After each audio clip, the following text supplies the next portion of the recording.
All right, Josh Kerr. So slam number 3, coming in hot off of Miami. I mean, what's the initial feelings as we prepare for tomorrow?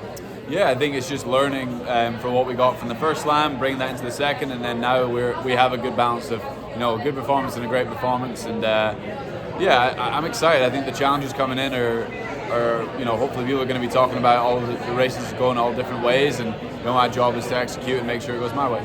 Coming into this year, and I mean, I know you signed on with Grand Slam kind of in the summer last year, but did you ever imagine that you'd be running as well as you have been in the 800 specifically?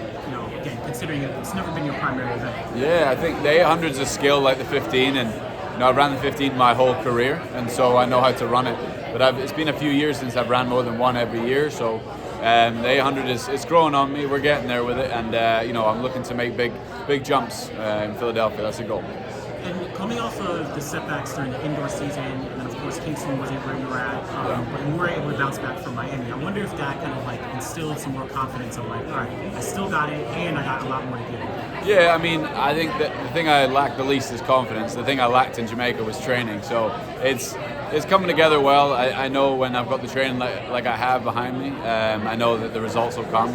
I just got to stay in the process. It's race by race. You can't get too carried away. Some of these guys like, I want to win the slam. That's great, but in theory, you just have to have two good days. So that's what I'm focused on, trying to run a PB in the 8 and make sure I'm closer and battle for the win in that, and then turn up and do my job in the 1500. Do you feel like, I don't know, how do you think the 15 may play out?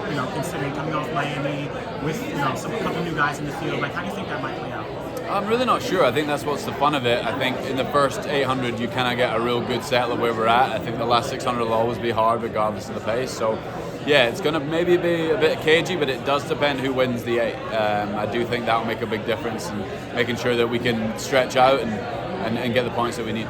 So when you say it depends on who wins the 8, like what do you mean by that in terms of like? Well, whoever wins the 8, if a 1500 guy wins the 8, then I would say that the 15 would be a little bit more cagey. If an 8 guy wins the 8, then I would say the 15 is probably going to be fast. Yeah. Do you feel like you're prepared to adjust either way? Yeah, I'm just excited to see what comes with it, to be honest. I think I'm adaptable. I can do both, and I think I showed that in Miami, and I have a good month behind me now. So yeah, we're in a good spot. It's just going to be exciting. I think it could, for you guys, I know that you're thinking it could go, 4 or 5 ways, and that's what this league's about. But I've been in many races like that and coming out on top, so that's my job.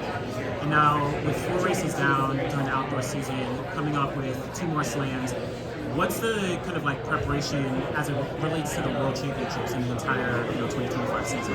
Yeah, I'm seeing it as almost 2 seasons. I think I'm lucky enough to be selected already for the World Championships as the reigning world champion, so I don't really need to think too much about selection. So that kind of mid-late part of the season is not something that's massively important to me. So I'm peaking for these. I'm doing everything I can to make sure I'm ready, and then when the World Championship comes around, I'll have a pretty hard camp going in. So we'll be primed for that.